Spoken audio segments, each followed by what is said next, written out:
back before November's presidential election, we used a whole lot of polls on this show, and some of them turned out to be wildly wrong. Now, Politico reports that 5 of the biggest Democratic polling firms are admitting their miscalculations in a joint statement and analysis. One pollster involved in that effort reflected on 2020 as a, quote, oh shit moment for them all. Democratic strategist, owner of JC Strategies, Jennifer Holdsworth-Karp, and Senior Director of Policy at the Conservative Partnership Institute, Rachel Bovard, join us now to discuss. Jen, I would love your thoughts on this because I've heard all sorts of theories. I love them all coming together and just saying, oh, it just simply had no idea. My personal favorite is from David Shore, which is just that a lot of upper middle class Democrats were at home just answering the phone a lot. And that's what the entire thing could be led to. I'm curious from your thoughts.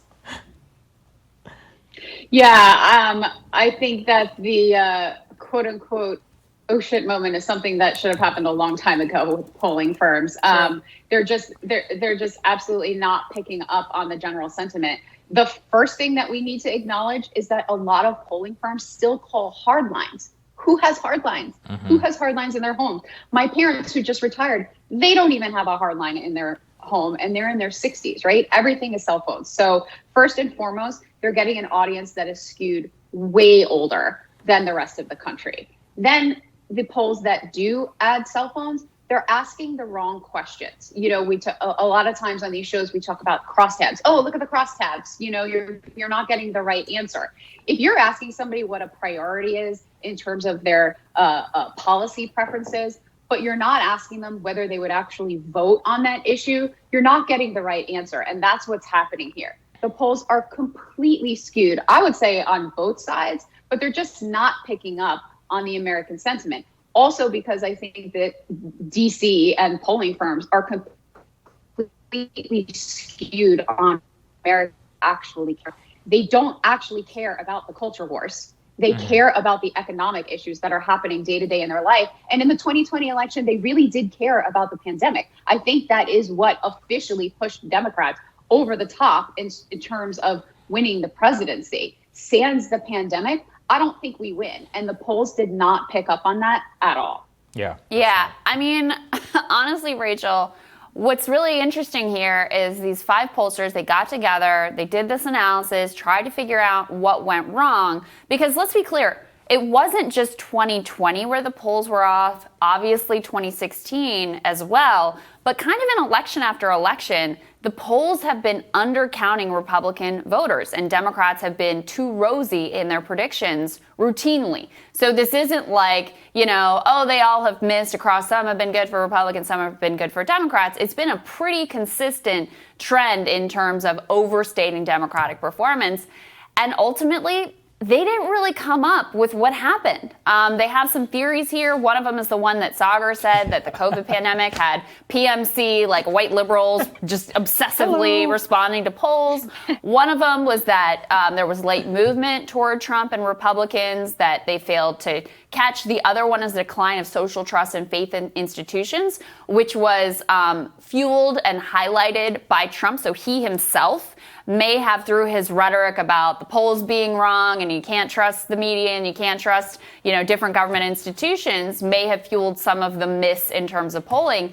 But at this point, they're just kind of guessing. They don't really have a comprehensive explanation and understanding of what went wrong here.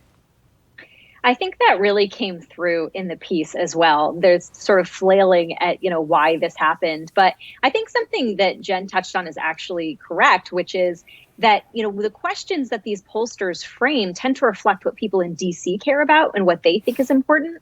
And they don't necessarily reflect what everyone else thinks is important. What is actually driving people to the polls is something that is never actually poll tested and that we don't. So there's no way to actually see it coming.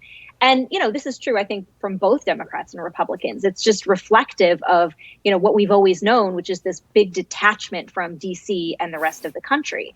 But I think what might be even more concerning here, at least for some Republicans, I know I can't speak as well to the Democrats, but, you know, they don't trust pollsters, but they're also disengaging with pollsters because they don't actually think our politics can solve our problems anymore. Mm-hmm. And that, to me, I think is a huge and much bigger problem that polls themselves are not going to solve.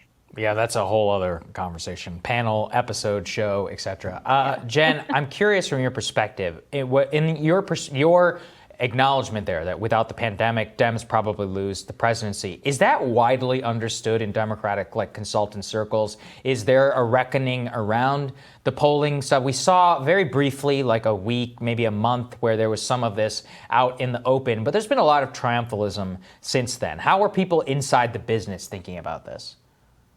I would say it's pretty split. There's a significant number of consultants that are, facing the reality, that are facing the music, that are saying, hey, if we don't start paying attention to some of these other issues, we're not going to have a good outcome in 2022. And then there's a certain number of both elected officials, consultants, staffers who are like, we won, stop wallowing in defeat, right? Let's get the policy proposals that we proposed during the election passed. We have a mandate to do it. We sort of have this overwhelming victory because we won by more than Trump did in 2016. And then my answer is that's not the barometer, right? 2016 was not an overwhelming win for Donald Trump. So for us to say, hey, we just barely beat him, therefore we have a mandate, is the quickest way to lose the next time around. So I would say, from what I'm hearing, it's equally split. You have a certain amount of people who are completely reveling in the fact that we Democrats are in power right now. And then you have some people sounding the alarm saying, hey, this is not going to continue in this trend, especially as the pandemic wanes and public interest turns to other issues. So I would say right now it's a big caution flag, right? We're getting some things accomplished. We're focusing on policy proposals right now that we've talked about for a long time. We can have internal debates about, how far we go to a certain, policy or not.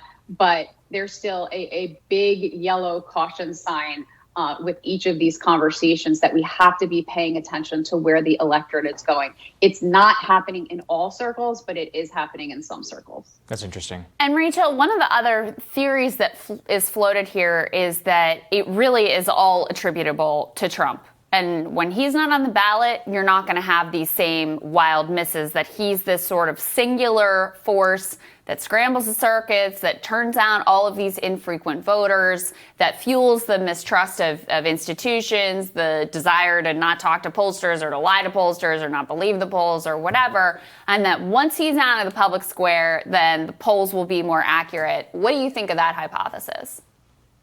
I mean, it's the easy answer, right? Everybody wants to point to Trump as the cause and not really the symptom. Trump amplified a lot of symptoms that were already there. But I think blaming it on him and saying simply because he's not in the picture, these things are going to go away is just intellectually lazy. But, this is the answer that we've seen across the board, right? Blame Trump, blame progressives, blame, all these fringe elements and don't deal with the actual issues. And I think that's what we're seeing here, because the biggest takeaway from this article, I think, to me, and I say this a lot, but there's just so much arrogance in this town and not a lot of self-reflection and not a lot of willingness to grapple with mistakes that were made because you just missed it and really trying to understand why and how to fix it. And that it doesn't seem to be happening here, and it's not happening in many other areas as well. I think that's a very, very good point. Guys, thank you so much. We really appreciate it. So thoughtful, ladies. Thank you. Thank you. Thanks. Next on Rising, Derek Thompson is going to do a deep dive into the technology of mRNA vaccines. This one, Rising, continues.